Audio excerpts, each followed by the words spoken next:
For 56 years of marriage, a Berlin housewife kept one secret from her husband. Not an affair, not a crime, something stranger. Every day, for 2.5 years, she had eaten Adolf Hitler's food, every meal, before he did. 15 young women, forced to swallow first, so if it was poisoned, they died instead of him. She was the only one of the 15 who survived the war, and she told no one until a journalist knocked on her door on her 95th birthday. The knock. The journalist came for a birthday story. Local paper. Human interest. 500 words. About a woman turning 95 in the same Berlin apartment she'd lived in since before the war. The kind of piece that runs on page 12 and is forgotten by lunchtime. He had no idea he was about to receive one of the last great confessions of the Second World War. It was December 2012. The reporter from the Berliner Zeitung sat across from Margot Wölk in her small flat, a neat, sharp-minded old woman, polite, unremarkable, and asked the gentle questions you ask someone who has lived through nearly a century. And somewhere in the middle of that ordinary conversation, something in Margot Wölk gave way. 70 years of silence, 70 years of a locked room in her mind,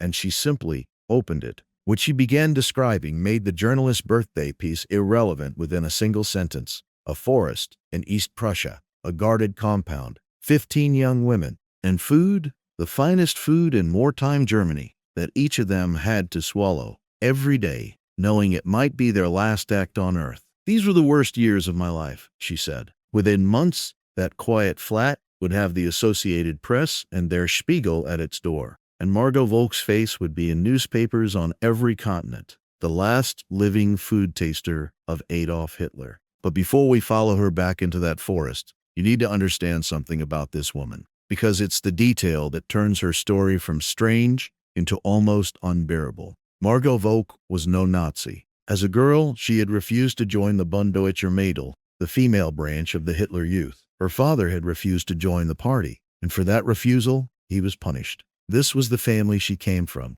a family that said no. And this was the family's daughter who would end up at Hitler's table, forced to protect his life with her own body, 3 meals a day. How she ended up at that table, that was a trap. A trap built not by the SS, not by Hitler, but by geography itself. And it began with a burning city. The trap of geography. Margot Wölk fled the war and walked straight into its headquarters. She just didn't know it yet. This is how the trap closed. She was young, in her early 20s, a secretary in Berlin, newly married and almost immediately alone. Her husband Karl was taken by the army, sent to the front. Then the Allied bombers came. One night the war made her decision for her. Her apartment was destroyed. Homeless, husbandless, she did what countless German women did. She ran to family. Her mother-in-law had a house in a tiny farming village called Großparch, East Prussia, nearly 700 kilometers east. Gang, a landscape of lakes and silent forests. It looked like the safest place in the entire Reich. No factories to bomb,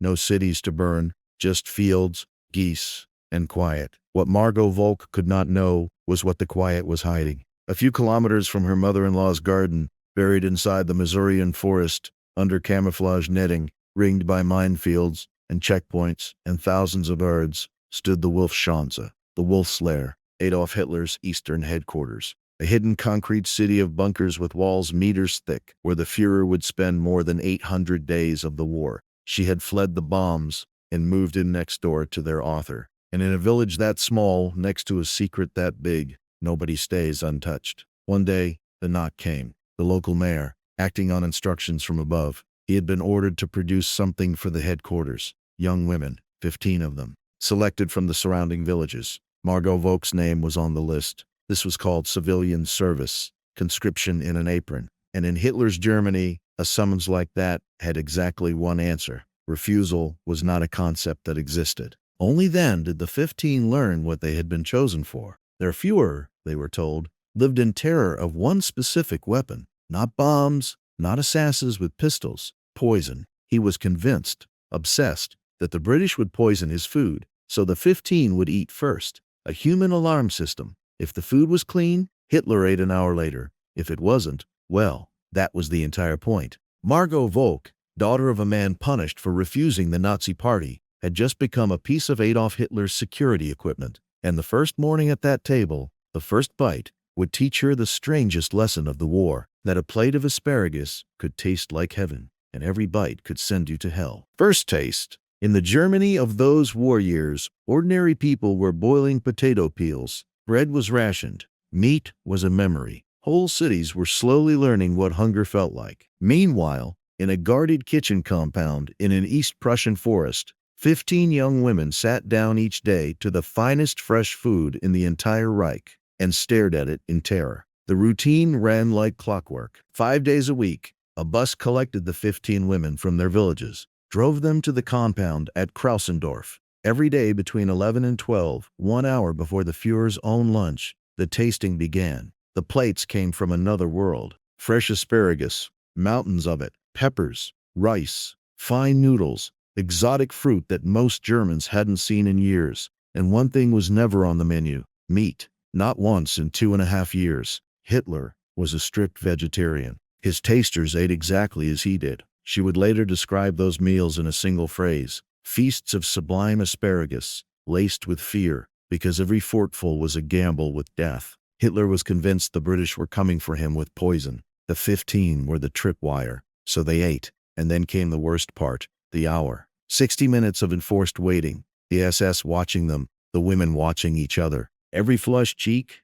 every cough, every stomach flutter, examined in silent panic. Is it starting? Some of the women wept while they chewed. Some, when the hour passed and nothing came, collapsed into tears of relief. Then the food was declared safe, sent into the forest to the Führer's table, and the 15 were driven home to do it all again tomorrow. Now, the detail that shocks everyone who hears this story. In 2.5 years of tasting Adolf Hitler's every meal, Margot Wölk never saw Adolf Hitler. Not once. Not even a glimpse. The man whose life her body was shielding remained invisible behind his bunkers. All she ever saw of his world was his SS guards and his German shepherd, Blondie, trotting past the women whose lives were worth less than the dogs. But all of that, the fear, the hour, the invisible master, that was nothing. Because on July 20th, 1944, the war reached the lunch table. The women were sitting on their wooden benches when the world exploded. The blast threw them to the floor.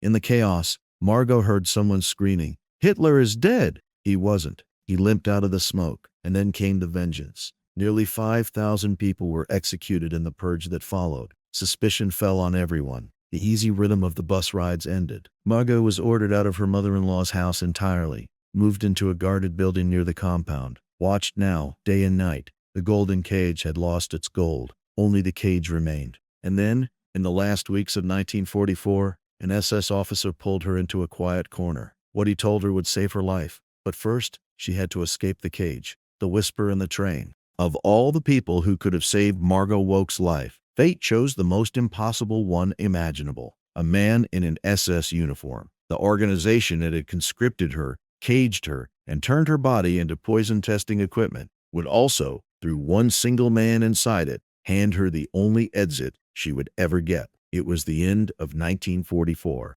The world around the Wolf's Lair was dying. The Eastern Front, which had once stood 1,000 kilometers away, was collapsing backward toward East Prussia at terrifying speed. The thunder on the horizon was no longer weather, it was Soviet artillery. In November, Hitler himself abandoned the headquarters forever. The concrete city in the forest was prepared for demolition behind him. And everyone left behind, the staff, the guards, the villagers, the tasters, understood what was coming with the Red Army. Even if no one dared say it aloud, one man said it, quietly, to her. Among the SS men at the compound was a lieutenant. Margot had come to know him across the long months. He was different. One of the guards who spoke to them like people, not equipment, who asked their names. He remembered. He was the only one who seemed to see the women behind the job. And in those final weeks, he pulled her aside, out of earshot, and gave her a warning stripped of all propaganda, all pretense, all loyalty to the dying Reich. The Soviets were coming, he told her,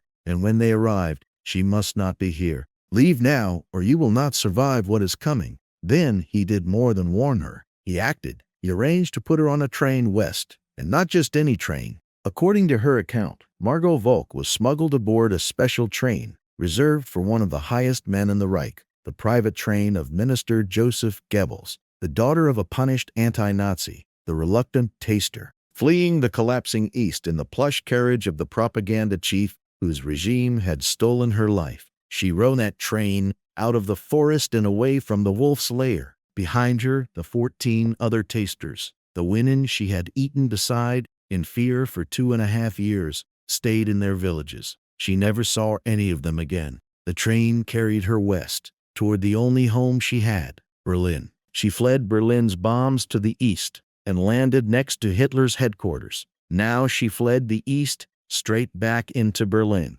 the one city on earth toward which the entire Soviet war machine was aimed. Geography betrayed her twice. Both times she ran directly into the storm. For a few months she survived in the wounded capital, a city of rubble, ration queues, and air raid cellars, shaking under bombardment day and night. And then, in April 1945, the storm arrived in person. The Battle of Berlin. The Red Army encircled the city, fighting street by street, block by block, into its burning heart. Margot hid as the world above her collapsed. 16 meters beneath the government district, in his bunker, the man whose food she had tasted put a pistol to his head. The Führer was dead. The war was ending. But for the women of Berlin, the most feared chapter was only beginning. The guns fell silent, and the victors came looking through the ruins, cellar by cellar, door by door. And then one day, it happened. Boots in the stairwell, voices in a language she didn't speak, a pounding on the door, the knock that would change everything. What the war took. Notice something about Margot Wölk's story, something she herself seemed to understand when she finally told it. Her entire life turned on knocks at doors. The mayor's knock, which took her freedom. The journalist's knock, 70 years later, which took her silence. And between them, 2 more knocks, one that broke her and one that saved what was left. The breaking came first. The soldiers who pounded on her Berlin hiding place in the spring of 1945 were the victors of the greatest war in history. And in those first lawless weeks, across the fallen city, countless German women learned that the ending of a war is not the same as the ending of suffering. What happened to Margot Wölk over the following 2 weeks, she described only once in her life, briefly, quietly, at 95, and out of respect for her, we will match her restraint. She was held. She was brutalized, repeatedly, for 14 days. And when it was over, the physical damage was so severe that doctors would eventually confirm the sentence, hiding inside it. Margot Wölk would never be able to bear children. Understand what that means in the full ledger of her life. The regime had taken her home, her freedom, and 2.5 years of daily terror at the tasting table. Now the regime's destroyers had taken her future, the sons and daughters she would never have, the grandchildren who would never exist, the entire branch of family that ended, forever, in a Berlin cellar in 1945. She had survived the war. The war had still taken almost everything, and it had one more blow left, a piece of news, delivered by a familiar face. Sometime after the fighting ended, in the chaos of ruined Germany, Margot crossed paths once more with the SS lieutenant, the man whose whispered warning had put her on that train west. And he carried the answer to the question that must have lived in her every day. What happened to the others? The 14 women she had eaten beside, feared beside, wept beside? They were dead, he told her, all of them. According to what he had learned when the Red Army overran the region, the other 14 tasters were shot by Soviet soldiers. 15 women had been marched to Hitler's table by a mayor's list. One train ride separated the one who lived from the 14 who didn't. And honesty demands we say this plainly. That account, the fate of the 14, rests on her testimony alone, on what one soldier told one survivor in the wreckage of 1945. History has no second witness. The villages themselves were emptied and erased, but Margot Wölk carried those 14 names in her nightmares for the rest of her life, and she, unlike anyone else, had earned the right to be believed. She was 27 years old, violated, childless by force, alone in a shattered city, the last of the 15, and the man she loved was, as far as she knew, gone. Karl had vanished into the war years earlier, missing, presumed swallowed, like millions of others, by the Eastern Front. And then, in 1946, the fourth knock. She opened the door of the old apartment, and Karl was standing in it, thinner, older, the last thing that speaks, marked, as she later said, by years of war and imprisonment, a man who had come back from captivity to find his city in ruins and his wife alive against every possible odds. Of all the reunions of 1946, in all the rubble of Europe, this was one of the impossible ones. Both of them should have been dead several times over. Neither was. They held on to each other, and they rebuilt. Same city, in time, the same familiar apartment, a quiet, ordinary, loving marriage that would last until Karl's death in 1980. And here is the fact that turns this love story into something almost unbearable. In all those years together, every breakfast, every anniversary, every night side by side, Margot never told him. Not about the forest, not about the table, not about the 15. Karl died never knowing that the woman beside him had once been Adolf Hitler's food taster. She had survived everything, and her answer to surviving was silence. A silence that would last 70 years. And what finally broke it, that is the last chapter of this confession. 70 years of silence, 16 months of truth. Here is the question everyone asks when they hear this story, and the answer is more painful than the secret itself. She had survived. The war was over. The Nazis were gone. So why did Margot Wölk stay silent for 70 years? Because silence, for her, was not emptiness. It was armor, and she needed it against three enemies that never surrendered. The first was the nightmares. She admitted it at 95. The forest, the table, the waiting hour. They came back to her at night, again and again, across her entire life. The war ended in 1945. In her sleep, it never ended at all. The second was the shame, the wound of those 2 weeks in 1945 that her generation of women was expected to bury and never name. And the third, perhaps the most powerful, was a single word she dreaded hearing, attached to her name: collaborator. Think about her impossible position. How do you explain to the post-war world that you ate at Hitler's table, against your will, that you served the machine at its most intimate point, its very mouth, and hated every second? She feared, reasonably, that the world would hear Hitler's food taster and stop listening before the word conscripted. So she chose the only safe story, no story at all. And so the decades passed over the locked room. She worked as a secretary again. She grew old beside Karl in the familiar apartment and buried him in 1980. No children came. The war had seen to that. And from then on, it was just Margot, the flat, and the 15 ghosts of Krausendorf, an old woman in Berlin whom neighbors knew as friendly, tidy, unremarkable, carrying, entirely alone, one of the last untold stories of the Second World War. Until December 2012, until the journalist, until mid-conversation, at 95 years old, she decided that the armor had done its work and let the door swing open.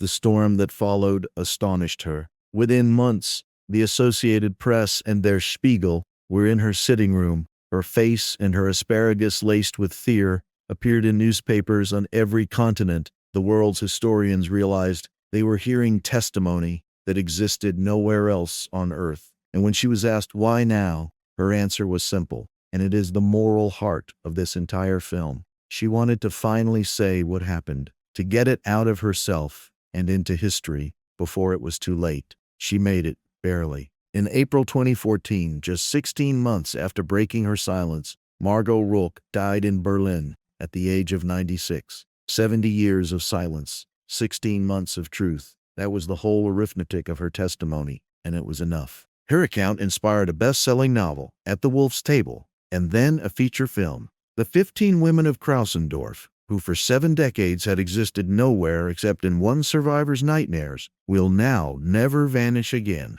So, what was Margot Wölk? Victim? Servant? Both? She ate like a queen in a starving country, and every meal was a possible execution. She protected the life of history's greatest murderer with her own body, and never chose to, never believed in it, and was punished anyway, with her body, with the children she never had, with 70 years of nightmares. Well, forced complicity has no clean name. That is precisely why her story matters, because history is not only made of monsters and heroes, it is full of people like Margot, ordinary human beings, trapped between them, made to swallow. She carried the truth for 70 years, and released it with 60 months to spare. So ask yourself, how many others ran out of time? How many locked rooms went to the grave unopened, not because the truth didn't matter, but because the world made speaking feel more dangerous than silence? When someone survives the unspeakable, who do we really blame for their silence? Them or us? Margot Wölk's life leaves us one final answer, and it is both a comfort and a warning.